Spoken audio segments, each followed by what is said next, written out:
नमस्कार, ATN news हरपल आपके साथ। मैं एसएस राठौर। जैसा कि आज शाम एक फ़ैसला आया गृह मंत्रालय की तरफ से कि हरियाणा के अंदर रात्रि 9 बजे से लेकर सुबह 5 बजे तक जो भी अनावश्यक मूवमेंट है, यानी कि कोई भी व्हीकल, कोई भी पैदल व्यक्ति, कोई भी टू व्हीलर पर व्यक्ति अगर वो अनावश्यक रूप से पब्लिक प्लेस में जा रहा है तो उसके ऊपर आईपीसी की धारा 188 के तहत जो है कार्रवाई की जाएगी। अब आखिरकार ये जो ऑर्डर आया है सरकार का, इसके अंदर किन किन व्हीकल्स को, किन किन मूवमेंट्स को परमिशन दी गई है, कौन कौन सी चीज़ें खुली रहेंगी, कौन कौन सी चीज़ें बंद रहेंगी, उसी सब चीज़ों के ऊपर आज हम अपने दर्शकों को यहाँ बताने वाले हैं। और दर्शकों को मैं बता दूँ कि अभी हम हैं बदरपुर बॉर्डर, और आप देख सकते हैं कि फरीदाबाद से दिल्ली की तरफ जाने का जो रास्ता है वो पूर्णतः बैरिकेड कर दिया गया है। 100% चेकिंग करने के बाद ही व्हीकल को दिल्ली की तरफ जाने दिया जा रहा है। जिन व्हीकल्स को रोका जा रहा है वो कौन कौन से व्हीकल्स हो सकते हैं, जिन व्हीकल्स को चेकिंग के बाद पास कर दिया जाएगा वो कौन से व्हीकल्स होते हैं, उसी सब के बारे में जानकारी देने के लिए दर्शकों के साथ मैं एसएस राठौर अभी हम पहुंचे हैं बदरपुर बॉर्डर। दर्शकों को बता दें कि हॉस्पिटल, केमिस्ट और एटीएम ये 24 घंटे तक खुले रहेंगे। साथ ही साथ अगर कोई गर्भवती महिला है और किसी भी वजह से उनको हॉस्पिटल जाना पड़ रहा है तो उनकी जो मूवमेंट है उसको पुलिस नहीं रोक सकती। दूसरी एक बात और हम बता दें अभी दर्शकों को कि सरकार की तरफ से ये जो अचानक फ़ैसला आया, इसकी वजह से क्या क्या आम जनता को कठिनाई हो सकती है, उस बारे में भी हम आपसे चर्चा करेंगे। दर्शकों को बता दें कि कल से नवरात्र शुरू हो रहे हैं, यानी कि हिंदुओं का एक त्यौहार जो कि बड़ा ही धूमधाम से मनाया जाता है। 9 दिन तक जो है महिलाएं व्रत रखती हैं और शेरा वाली माता की पूजा करती हैं, और लोग अपने घरों में, पब्लिक स्थानों पर जो है जगराते करवाते हैं माता के।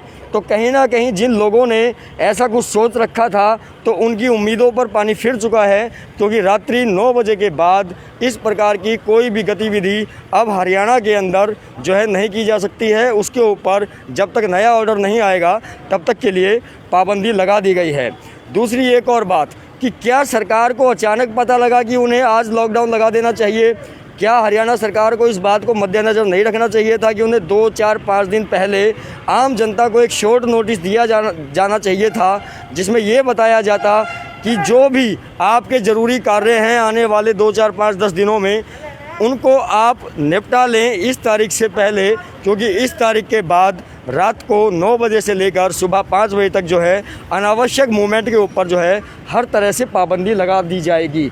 मैं बात कर रहा हूँ ख़ास तौर से लोगों के ब्याह शादी को लेकर।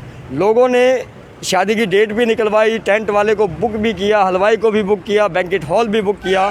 अब कहीं ना कहीं जनता का वो पैसा जो है नुकसान में जाएगा, पानी में जाएगा, जो पैसा उन्होंने बैंकेट हॉल्स को, बैंड वाले को या हलवाई को, किसी को भी एडवांस के रूप में दिया था। दूसरी एक और हम बात आपको बता दें कि इस आदेश के अंदर कहीं भी ऐसा नहीं लिखा हुआ है कि कौन कौन सी दुकानें बंद रहेंगी, यानी कि आदेश में साफ तौर पर लिखा हुआ है कि एटीएम, केमिस्ट और हॉस्पिटल्स ये तीनों खुले रहेंगे। इसका अर्थ यही लगाया जा सकता है कि इसके अलावा जो भी चीज़ें होंगी वो रात्रि 9 बजे से लेकर सुबह 5 बजे तक बंद रहेंगी। अब मैं दर्शकों को बताना चाहूँगा कि थोड़ा सा आप हाईवे की तरफ आएंगे तो आपको ऑन रोड काफ़ी ओयो होटल दिख जाएंगे, ऑन रोड आपको काफ़ी शराब के ठेके दिख जाएंगे। अभी हमारे कैमरे के सामने भी एक शराब के ठेके का जो है बोर्ड नज़र आ रहा है। शराब के ठेके बादस्तूर खुले हुए हैं। अब क्या सरकार जो अनावश्यक मूवमेंट है, यानी कि अगर कोई शराब खरीदने के लिए जा रहा है रात को 11 बजे, तो क्या पुलिस उसे अलाउ करेगी या नहीं करेगी? क्योंकि अनावश्यक मूवमेंट के ऊपर प्रतिबंध है और शराब पीना किसी भी प्रकार से जो है आवश्यक वस्तुओं में नहीं आता। ठेकों का समय जो नॉर्मल समय होता है रात्रि के 12 बजे तक होता है। अमूमन ये ठेके 12, साढ़े 12, 1 बजे तक भी खुले हुए देखे जा सकते हैं। पर अब क्योंकि कोरोना महामारी के चलते सरकार की तरफ से जो फैसला लिया गया है आम जनता को कोरोना से बचाने के लिए, तो क्या सरकार का दायित्व ये भी नहीं बनता कि जो अनावश्यक चीज़ें नहीं हैं, यानी कि जैसे शराब के ठेके हो गए, तो क्या शराब के ठेकों को रात्रि 9 बजे बंद नहीं किया जा सकता था? क्या ऐसा आदेश सरकार पारित नहीं कर सकती थी? पर जवाब यही है लॉकडाउन रहा, पूरे 1 साल भर रहा, पर शराब के ठेके के ऊपर किसी भी प्रकार की कोई आंच नहीं आई। जो सरकार की राजस्व के रूप में कमाई आती है शराब के ठेकों से, वो बादस्तूर आती रही। और जो शराब के ठेकेदार हैं उनका भी पूर्णतया ध्यान रखा गया कि उन्होंने जो लाइसेंस फ़ीस भरी है उनका नुकसान ना हो और वो पूरे साल भर तक कमाते रहें। तो अभी भी वही स्थिति है कि शराब के ठेके वही रात के 12 बजे तक खुलते हैं। आप अगर परचूने की दुकान खोलेंगे रात के 12 बजे तक तो हो सकता है कि आपके खिलाफ़ जो है 188 की जो धारा है डिजास्टर मैनेजमेंट एक्ट 2005 की, उसके तहत जो है कार्रवाई कर दी जाए। पर अगर हम सिर्फ बात करें अभी यहाँ बदरपुर बॉर्डर के नीचे जो चेकिंग हो रही है वो काबिल तारीफ़ है। हर एक व्हीकल को वापस किया जा रहा है, उसको पार नहीं देने जा रहा। और साथ ही साथ जो एम्बुलेंस हैं उनको भी प्रॉपर चेक किया जा रहा है कि ये एम्बुलेंस जो है क्या वाकई में किसी ज़रूरी कार्य से ही जा रही थी या सिर्फ ऐसे ही घूम रही थी। अभी थोड़ी देर पहले भी जो यहाँ के पुलिसकर्मी भाई हैं उन्होंने उस एम्बुलेंस को चेक भी किया और जैसे ही उन्हें ये महसूस हुआ कि ये एम्बुलेंस अनावश्यक रूप से ही घूम रही है तो उस एम्बुलेंस को जो है वापस लौटा दिया गया। और देख सकते हैं आप, जो भी ज़रूरी सामान ले जाने वाले वाहन हैं उनको दिल्ली की तरफ जाने दिया जा रहा है। और जहाँ कहीं भी ऐसा महसूस हो रहा है कि इस वाहन को वापस लौटा देना चाहिए तो पुलिस की तरफ से जो सराय पुलिस है और जो यहाँ पर ट्रैफिक पुलिस भी लगी हुई है उसके द्वारा उन व्हीकल्स को वापस लौटाया जा रहा है। साथ ही साथ दर्शकों को हम ये भी बता दें कि आज पहला दिन है तो हो सकता है कि पुलिस की तरफ से लोगों को जो है ज़्यादा रोक टोक किया जाए तो कहीं ऐसा ना हो कि जनता को बहुत ज़्यादा असुविधा का सामना करना पड़े। तो आज पुलिस भी थोड़ा सा लोगों को बता रही है कि आज पहला दिन है पर कल से आप किसी भी प्रकार का जो अनावश्यक मूवमेंट है उसे ना करें। और जो कोरोना महामारी के दोबारा से फरीदाबाद में एक ही दिन में 472 के करीब केस आ गए हैं, एक व्यक्ति की मौत हो गई है और फरीदाबाद के अंदर करीब 2200 से ऊपर जो है एक्टिव केस हैं। तो पुलिस भी अब लोगों से अपील कर रही है कि किसी भी प्रकार से जो है अपना अनावश्यक मूवमेंट ना करें, घरों में रहें और जितना हो सके भीड़ भाड़ वाले क्षेत्रों से दूर रहें। और जो 2 गज की दूरी का एक जो स्लोगन दिया गया है भारत सरकार की तरफ से, उस स्लोगन का भी जो है पालन करें। अभी यहाँ पर कुछ एक अधिकारी हैं, उनसे भी बात करेंगे कि उन्हें इस आदेश के बारे में कितनी जानकारी है, कितना लोगों को रोकना है, किसको जाने की परमिशन देनी है और किसको वापस लौटाना है। देख सकते हैं आप तस्वीरों में ट्रक्स को जो है वापस लौटाया जा रहा है। हम हैं अभी बदरपुर बॉर्डर पुल के नीचे। बैरिकेडिंग व्यवस्था जो है जनता के सामने है। अनावश्यक रूप से जो भी मूवमेंट हो रही है उस मूवमेंट को रोकने के लिए पुलिस पूरी तरह से मुस्तैद है यहाँ।